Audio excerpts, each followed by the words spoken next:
Assalamualaikum, jumpa lagi pada pembahasan kimia.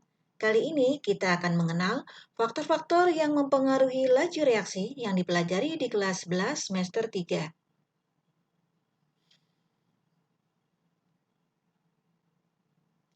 Faktor-faktor yang mempengaruhi laju reaksi meliputi luas permukaan, konsentrasi, tekanan, suhu, dan adanya katalis. Mengenal luas permukaan kubus. Nah, kamu tahu kan cara mencari luas permukaan suatu kubus? Nah, di sini permukaan kubus ada 6, meliputi yang awalnya adalah luas dari bujur sangkar. Bujur sangkarnya, kalau ini kubus yang terdiri dari ukuran panjang dan lebarnya 1 cm kali 1 cm, maka luas permukaannya adalah 1 kali 1 kali 6.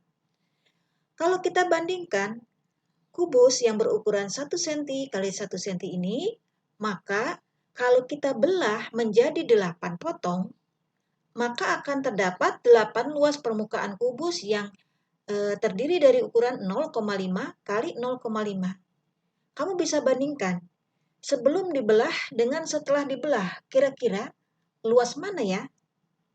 Nah, jelas luas yang 8 kali luas permukaan kubus kecil. Secara perhitungan, untuk ukuran yang besar, kamu tinggal mengalihkan 1 kali 1 kali 6. Jumlahnya ada 1 buah, maka sama dengan 6. Sedangkan untuk 8 luas permukaan kubus adalah 8 kali 0,5 kali 0,5 kali 6 permukaan. Jumlahnya ada 12. Maka suatu benda yang dibelah lebih kecil, maka untuk massa yang sama, luas permukaannya lebih luas yang ukurannya lebih kecil. Apa pengaruhnya dalam laju reaksi? Perhatikan, jika suatu zat yang dilarutkan dalam bongkahan lebih besar untuk massa yang sama dibandingkan dengan bongkahan atau partikel yang lebih kecil, maka kontak dengan pelarut atau zat yang akan bereaksi jauh lebih besar partikel yang berukuran lebih kecil, sehingga luas permukaan semakin besar, maka semakin luas permukaannya, laju reaksi semakin besar karena semakin banyak kontaknya dengan zat yang akan direaksikan atau dengan pelarutnya. Pengaruh luas permukaan terhadap laju reaksi, tadi kita sudah menyimpulkan semakin besar luas permukaan, laju reaksi akan semakin besar. Karena semakin besar bidang sentuh dan peluang terjadinya reaksi bertambah. Untuk mengenal itu, maka kita akan melakukan suatu percobaan. Misalkan, suatu pualam atau kapur yang kita reaksikan dengan HCl, kita akan bandingkan menjadi 2 dari massa yang sama, satu dengan bongkahan yang besar dan satu lagi reaksi dengan bongkahan yang lebih kecil. Perhatikan di sini. Misalkan didapat data eksperimen adalah dilakukan 3 percobaan, suatu pualam yang sama-sama massanya 1 gram direaksikan dengan HCl 5 mili yang konsentrasinya 3 molar. Percobaan pertama adalah butiran-butiran sebesar pasir, tapi massanya 1 gram. Percobaan kedua adalah 5 keping pualam, 5 keping ini juga 1 gram, dan percobaan ketiga 1 keping pualam yang massanya juga 1 gram. Maka didapatkan waktu untuk percobaan pertama, waktu reaksinya adalah 18 detik. Percobaan 2, 31 detik, dan percobaan 3 lebih lama, yaitu 45 detik. Pada percobaan pualam berbentuk butiran akan bereaksi lebih cepat dengan pualam bentuk kepingan. Luas permukaan bidang sentuh pualam dalam bentuk butiran lebih besar daripada pualam yang bentuk kepingan. Faktor berikutnya adalah pengaruh suhu terhadap laju reaksi. Coba bandingkan ketika kamu melarutkan kopi dengan air dingin dan kopi dengan air panas. Mana yang kira-kira cepat larut? Tentu kopi dengan air panas, bukan? Peningkatan suhu artinya kita telah memberi energi kinetik partikel bereaksi yang bertambah. Maka energinya Ketika energi kinetik partikel bertambah, semakin cepat gerakan partikelnya. Maka semakin besar suhu, laju reaksi semakin besar. Ketika terjadi percepatan gerakan partikel, kemungkinan bertumbukannya antara partikel satu dengan partikel yang lainnya lebih sering, bukan? Percobaannya adalah sebagai berikut. Kita melarutkan atau mereaksikan natrium tiosulfat Na2S2O3 dengan HCl. Reaksinya seperti ini, maka pada hasil reaksi akan terjadi endapan sulfur yang berwarna putih kekuningan. Ketika kita melarutkan suhu yang berbeda-beda, misalkan pada tabung 1 27 derajat Celcius, pada tabung 2 37 derajat Celcius, dan pada tabung ketiga 47 derajat Celcius, ketika terjadi reaksi, mana yang lebih cepat? Untuk mengukurnya, kamu beri tanda silang di alas tabung tersebut. Tanda silang ini bisa digunakan dengan spidol atau pulpen, kemudian taruh di bawah tabung. Maka ketika cairannya itu bening, tanda silang akan terlihat. Tapi begitu terjadi reaksi, maka akan banyak terbentuk endapan belerang. Endapan belerang ini berwarna putih susu kekuningan. Akan menutupi pandangan kita terhadap tanda silang tersebut.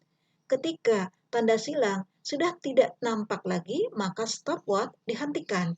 Kemudian diukur mana yang lebih dulu atau mana yang lebih cepat ketika suhunya 27, 37, atau 47 derajat. Nah, jawabannya kamu bisa lihat setelah melakukan percobaan.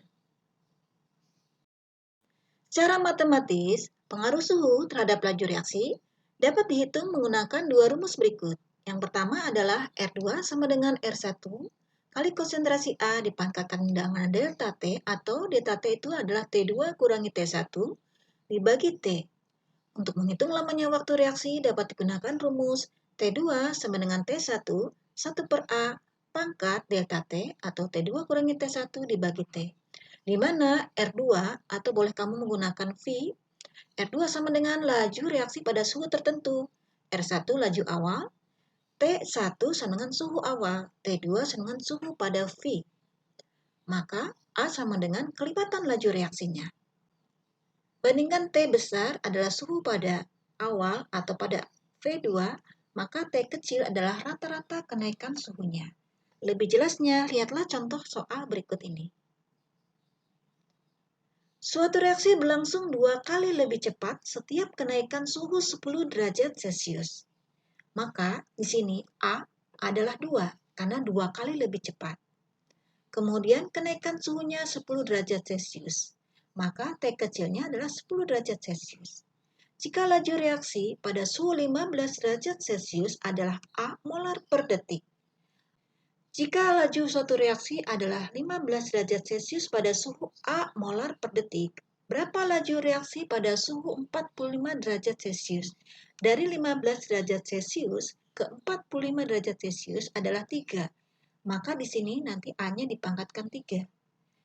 R2 sama dengan A kali 2, 45 kurangi 15 adalah 3. Maka A 2 pangkat 3 yaitu 8A. Jadi laju reaksi pada suhu 45 derajat Celcius adalah 8A molar per detik. Contoh soal kedua. Jika pada suhu 15 derajat Celcius lamanya reaksi 2 menit, maka lamanya reaksi pada suhu setelah suhu dinaikkan menjadi 45 adalah berapa? Untuk mengetahui lamanya, maka pakai rumus yang kedua. T2 sama dengan 2 kali 1 per 2 pangkat 3. 3 seperti biasa, dari 45 kurangi 15 adalah 3 kalinya.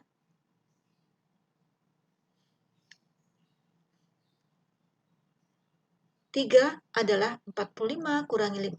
Dari 15 ke 4. 3 adalah 15 ke 45 adalah naik 3 kalinya.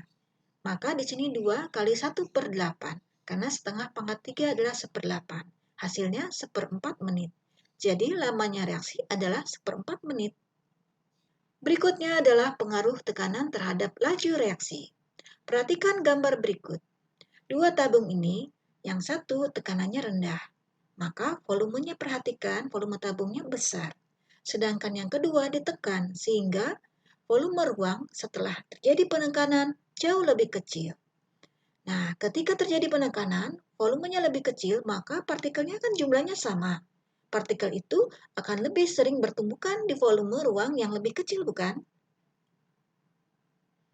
Maka, kenaikan tekanan mengakibatkan jarak antar partikel semakin sempit. Semakin besar peluang terjadinya reaksi pada ruang yang semakin sempit.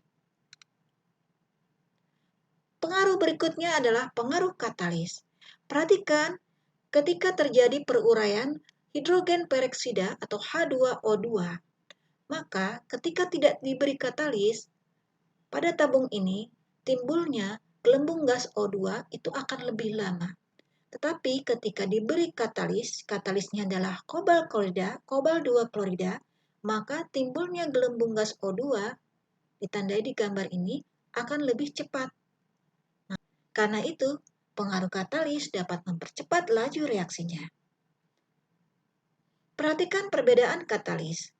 Katalis adalah zat yang dapat mempengaruhi laju reaksi, tetapi zat itu sendiri tidak mengalami perubahan yang kekal. Katalis bisa dibedakan menjadi katalis homogen dan katalis heterogen. Apa itu katalis homogen? Homogen artinya satu fasa dengan zat yang dikatalis. Contohnya ion Fe3 positif sebagai katalis pada reaksi oksidasi ion imin dan S2O8-2-. Atau gas NO sebagai katalis pada reaksi di udara. Katalis heterogen artinya tidak sefase dengan zat yang dikatalis. Contohnya adalah ini. PT atau Ni yang berwujud padat dapat mengkatalis reaksi adisi etena dengan gas H2. Grafik energi aktivasi.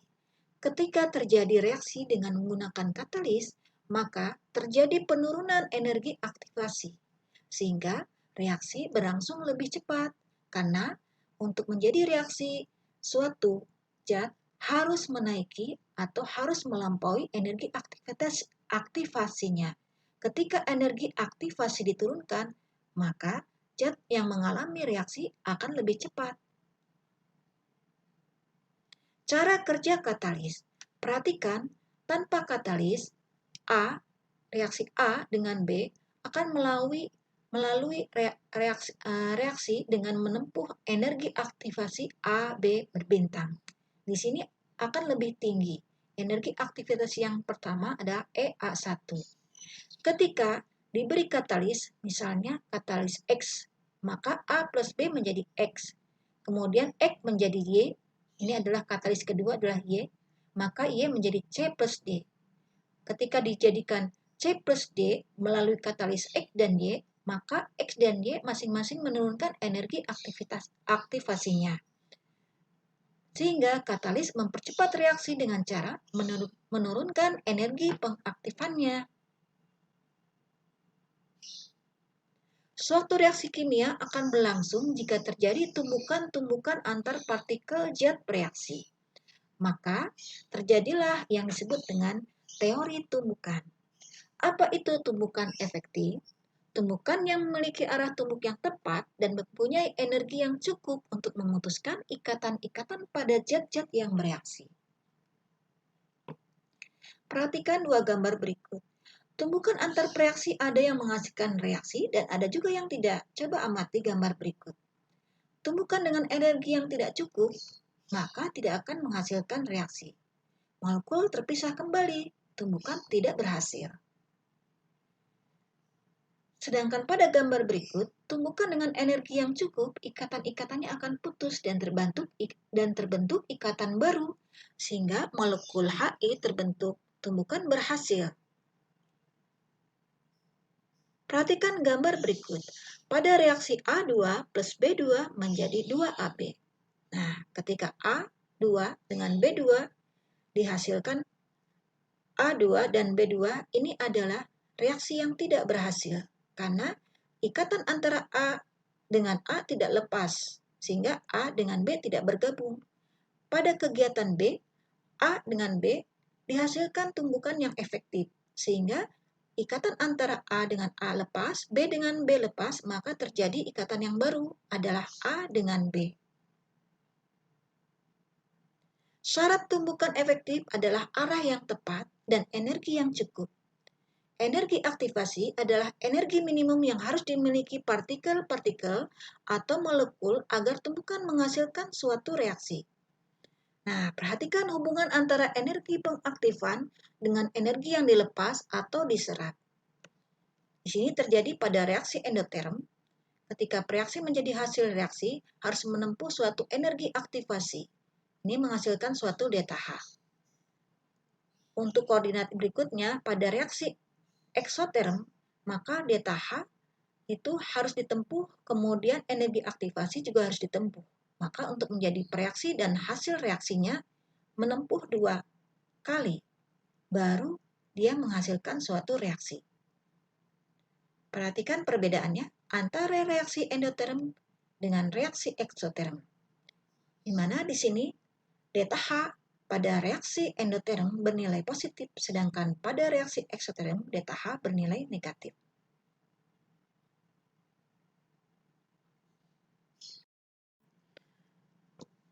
Dari teori tumbukan, dapat kita simpulkan, faktanya peningkatan konsentrasi pada reaksi dapat mempercepat laju reaksi. Maka, secara teori, peningkatan konsentrasi berarti jumlah partikel akan bertambah pada volume tersebut, yang menyebabkan tumbukan antar partikel lebih sering terjadi. Banyaknya tumbukan memungkinkan tumbukan yang berhasil akan bertambah, sehingga laju reaksi meningkat.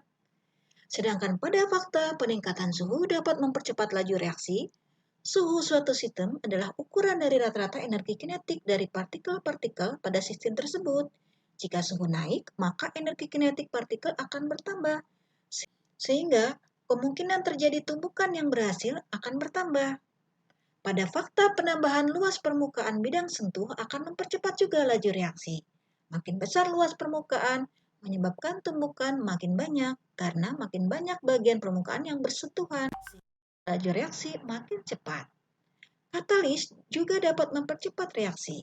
Katalis dapat menurunkan energi aktivasi, sehingga energi yang sama jumlah tumbukan yang berhasil lebih banyak, sehingga laju reaksi semakin cepat.